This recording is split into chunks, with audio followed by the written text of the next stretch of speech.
Зачем вообще нужны монтажные кодеки? В смысле, блядь, зачем? Ну, чтобы монтировать. Если описывать совсем кратко, процесс монтажа и рендера намного быстрее и проще с применением монтажных кодеков. Сейчас все расскажу подробнее. Apple ProRes, Avid DNX HD HR, Signform, Canopus HQ, он же Graphwell HQ.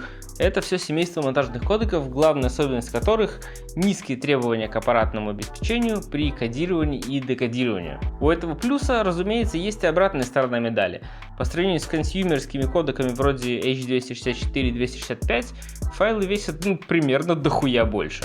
Как же достигается этот плюс, зачем этих кодеков так много, какой лучше и как получить преимущество от их использования? Обо всем по порядку. Основной технический нюанс всех этих кодеков — отказ от использования межкадрового сжатия, которое сохраняет поток кадров группами. Внутри группы отдельно и полностью сжимается первый кадр, а остальные записываются как изменения относительно предыдущего. Межкадровое сжатие очень эффективно, но его непоточное декодирование, которое происходит во время монтажа, весьма требовательно к ресурсам компьютера, потому что для декодирования кадра приходится декодировать всю группу, в которой он находится. В случае же декодирования монтажного кодека отдельный кадр можно отобразить намного быстрее. Кстати, у H264 и 265 тоже есть возможность использовать внутрикадровое сжатие без межкадрового. Тоже есть 10 и 12 бит, 4.2.2 и 4.4.4. Есть даже альфа-канал, но в качестве производственных стандартов для постпродакшена они как-то замечены не были, поскольку сложность декодирования значительно превышает таковую у специально разработанных для постпродакшена кодеков. Canopus HQ, он же Graphwell HQ HQX, это монтажный кодек от американской конторы Graphwell, которая занимается производством бродкаст-камер, вещательного оборудования и монтажки EDIUS. Насколько я понимаю, этот кодек используется внутри EDIUS и нам, в общем-то, не особо интересен. И информации о нем в интернете крайне мало. Умеет 8 и 10 бит, есть альфа-канал 4.2.2. При этом он почему-то не умеет 12 бит и 4.4.4. Ну и, собственно, хер с ним.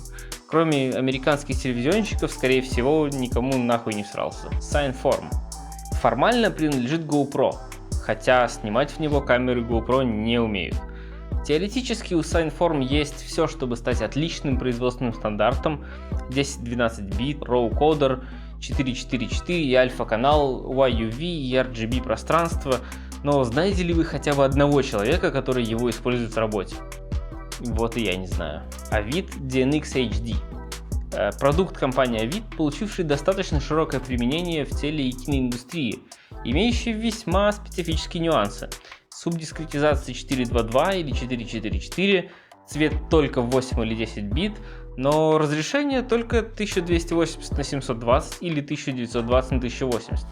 В 2021 году даже не встает вопрос об актуальности такого раритета, и тут мы узнаем о его преемнике DNX HR, который вроде как решает эту проблему. Можно применять любое разрешение, у которого ширина и высота кратны 8 пикселям. Аналогично ProRes у этого семейства есть 7 вариаций, от того, который можно применить в качестве прокси, до совсем ультимативного и избыточного 12-битного. Почему просто не сделали новую версию кодера с решенными проблемами, не совсем понятно. Впрочем, похуй, DNX все равно не очень-то и нужен этому миру. Некоторые старые Red и Blackmagic могут писать сразу в него, и что, сука, характерно, он является промежуточным кодеком для Avid Media Composer, в котором до сих пор монтируется значительная часть голливудских фильмов и сериалов. Тем не менее, он постепенно отходит в небытие, хотя, как и Signform, имеет теоретические шансы стать королем в классе. Apple ProRes. Де-факто главный производственный стандарт для всех стадий видеопроизводства. Главные игроки на рынке камер могут писать в ProRes, и это не только Blackmagic, а еще и Panavision, Arri, Red, Canon, Sony, Phantom. Главные монтажки поддерживают ProRes в качестве промежуточного кодека и кодека для рендера. YouTube, разумеется, тоже поддерживает загрузку мастер-файлов в ProRes. Чем же он так глобально хорош?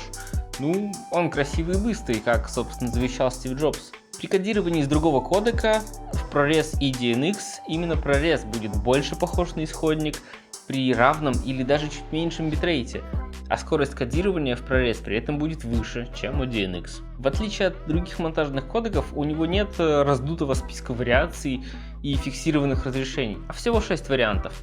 2 10-12-битных режима субдискретизации 4.4.4 с возможностью добавить 16-битный альфа-канал, 3 8-10-битных режима 4.2.2 и совсем крошечный прорез прокси. Нихуя не догадаетесь, для чего он нужен. В общем, пользуйся прорезом, снимай пиздатые видосы и до новых встреч!